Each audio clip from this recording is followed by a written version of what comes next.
Hello everybody, Wandering Curator Evan here on a very chilly USS Cod. I'm currently in the wardroom right now. And today we're going to talk about a gentleman named Wagner Showalter, who served during the First World War.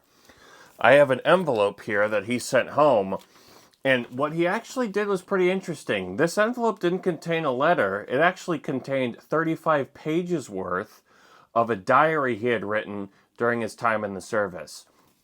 Now, I do not have the diary, but what I believe he did was that he kept a diary, and then in order to inform people back home, once the war was over, censorship wasn't completely lifted, but it was relaxed a little bit.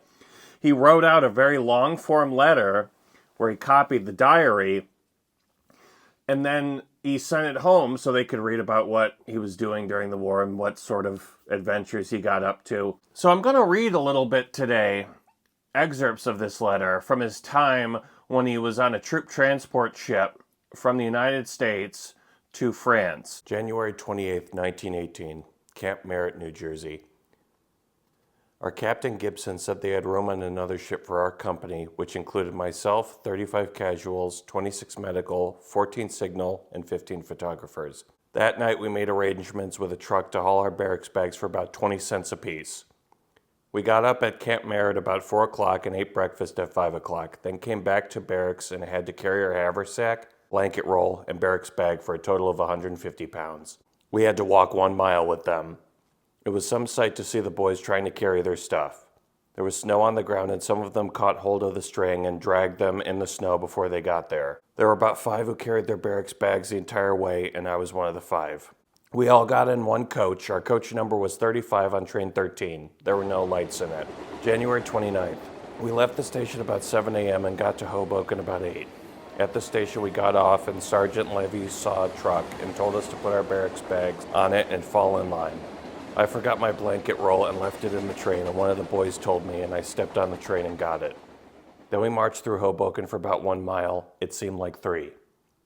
There were a few signalmen in front, and they marched so fast that they were about to kill us medical men, as we were not used to such marching. The snow was all over the street, and it made bad walking, and we got all wringing wet from sweating. Eventually, we got to the transport gate. There we stood in line for a while, then we fell out of line and got our barracks bags and carried them with us. Then we fell in line again and went a piece further, and the Red Cross served bread, jelly sandwiches, coffee, and cake buns. Then we marched on a little further, and as we went near the transport ladder, we called our names out, and the men gave us a ticket that had on it our bunk number, deck, meal ticket, and what station to eat at. Our ticket called for bunk room N, but 150 other soldiers came before us, so they put us in bunk room M.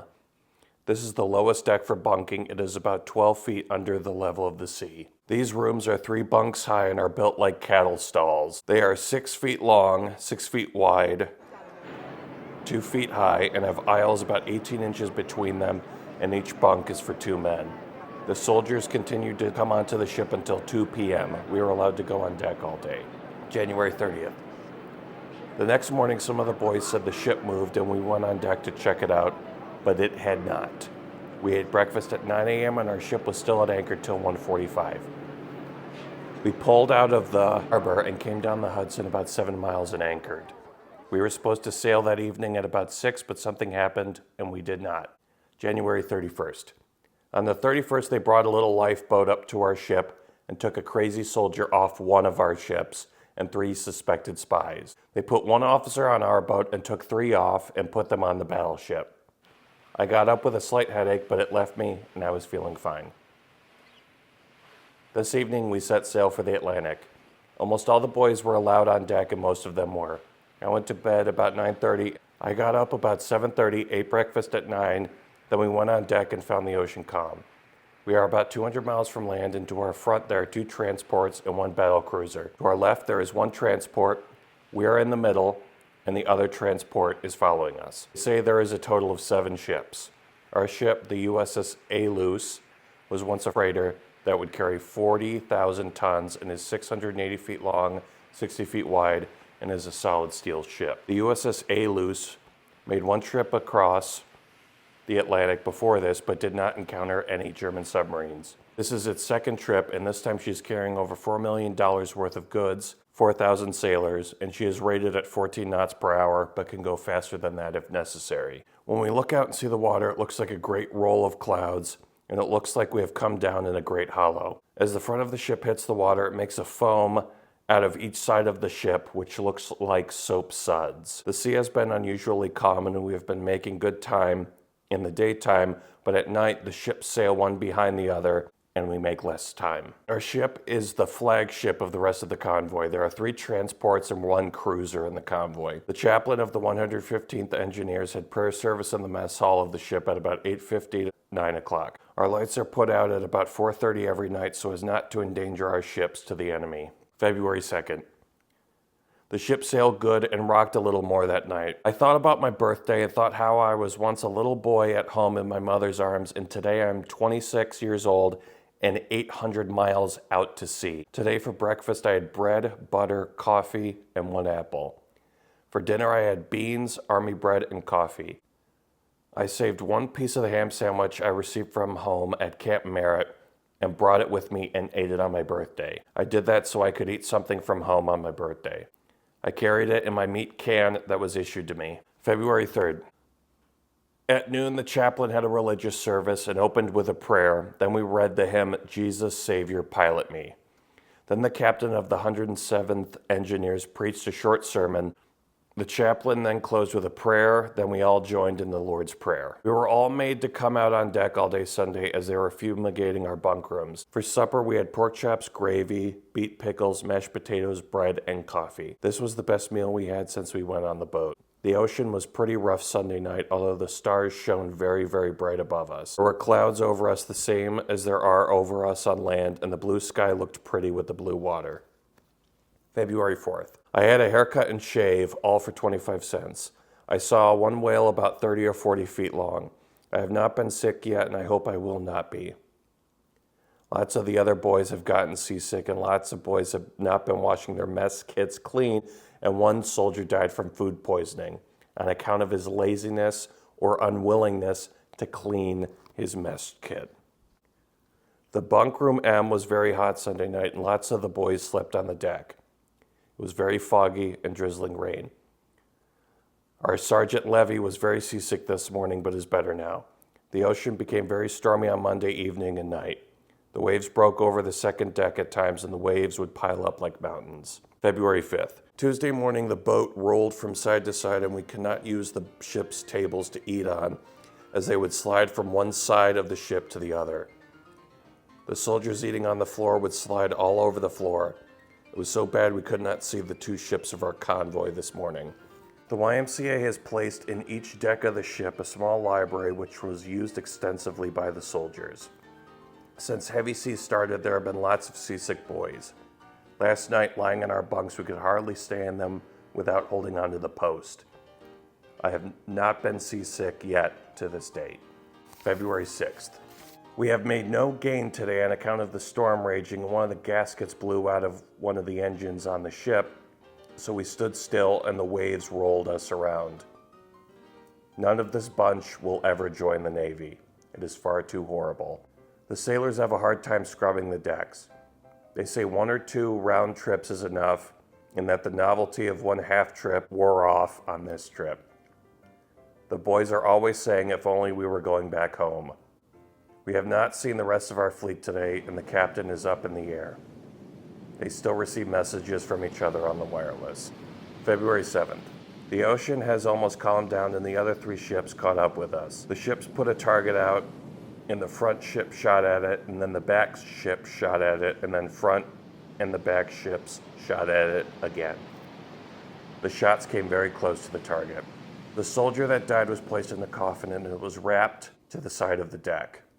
The United States flag was placed over the top of the box, and a heavy canvas cover placed over it to keep the water off, and a guard was put there to keep the soldiers from going in front of the box. The news was caught by a wireless that Charles Evans Hughes was dead, and that there was a strike amongst the Germans. We have had 2 shipwreck drills, and our place was the port side of the well deck. This was the lowest deck on the ship, and the waves were very frequently breaking across on us. Lots of our boys got wet in our unit. I stayed on the inside of the ship and told the rest to stay, but they went out and faced the consequences. When we first came on the ship, we could not sleep much, but now the ship can bobble, and we can sleep just the same as if we were in a feather bed. The boys that were seasick at first now are better, and the others are seasick now. We have been sailing good today, although the ocean is pretty wavy and our ships are still with us, and the cruiser is in front of us. Our ship's gunmen made 11 hits out of 15 on the target.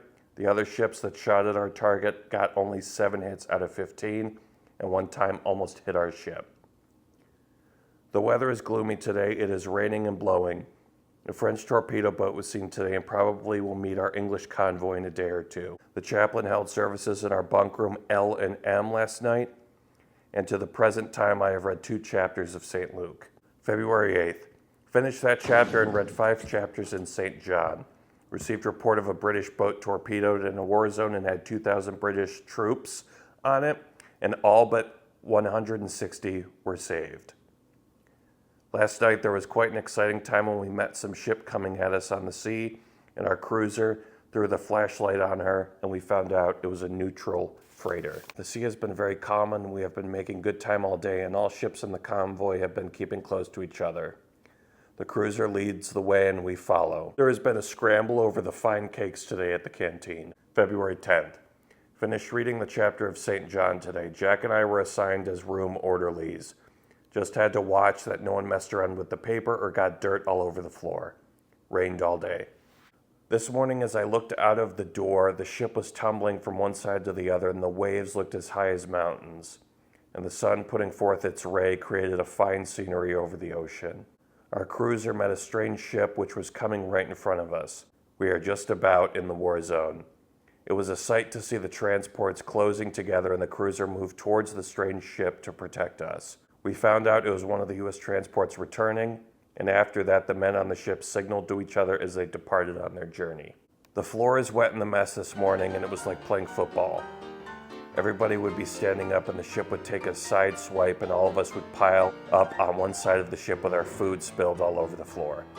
Today we are officially in the war zone. We have been sailing along fine and steadily over the ocean with all 4 ships close together and all men wearing life preservers are carrying them with them all the time. This is so that they are prepared in the event that anything wild happens to the ships. This evening about 2:20 we had another shipwreck drill and were given orders to sleep with our shoes and clothes on from now on until further notice. There was another vessel that passed us on the way while we were in the war zone, and our gunners kept our guns sighted on the ship until they found out it was one of ours. February 13th. Our escorts met us at around 7 o'clock in the morning, and as soon as our escorts met us, our cruiser turns back towards New York. Our destroyers just skip around our transport and have been traveling about 40 knots an hour. In comparison, we have been traveling about 12 knots an hour. We have not seen a submarine yet. We reached the Bay of Brest today, and the water is clear as the river, no waves at all. I heard we are going to land at Brest Port, and I believe this to be true. February 14th. We got up at 4 o'clock and saw lighthouses and were surely glad to see it. There was some fine scenery as we came in the Bay of Brest. There rose up plateaus 300 feet high. It surely did look pretty, and above it were trees that looked like our cedars. There were forts built in the rocks and cannons mounted on it, and lighthouses also. These plateaus are island-like. February 15th. We pulled inside of the net wall this evening about 2:30. We had sailed for 15 days on the ocean and had been on the boat 18 days since we had left Hoboken. The airplanes were flying all day and night. We took our barracks bags to the dock at 5:30 p.m. but stayed on the boat tonight. Still on the boat and not doing anything, I am feeling fine. We were bothered day and night by the noise coming from the derrick, which was unloading provisions such as beans, blackberry jam, corn, tomatoes, pork, beans, flour, steel to make guns, shells, hobnail shoes, railroad steel, motorcycles, sugar, shot, and bombs. So you see it was over $4 million worth of supplies. 6 tugs pulled us to port and our boat was almost too big for the port to land there. There were Frenchmen at the port watching us dock. We had chicken for dinner today. They have been feeding us real good since we got in port. The captain of the army took about half of the soldiers off the boat. We went for a hike through the town of Brest. There were approximately 80,000 people here before the war. There are lots of fine buildings here and good roads. This is the prettiest place I have ever seen. Thank you very much for watching. Tune in next week. I'll read a couple more excerpts from the diary, and I will also provide a little bit of context to a couple of the things that he mentioned, and he didn't really explain super well. Remember, hit the like button, subscribe, notification bell, and I'll be back for more. Thank you.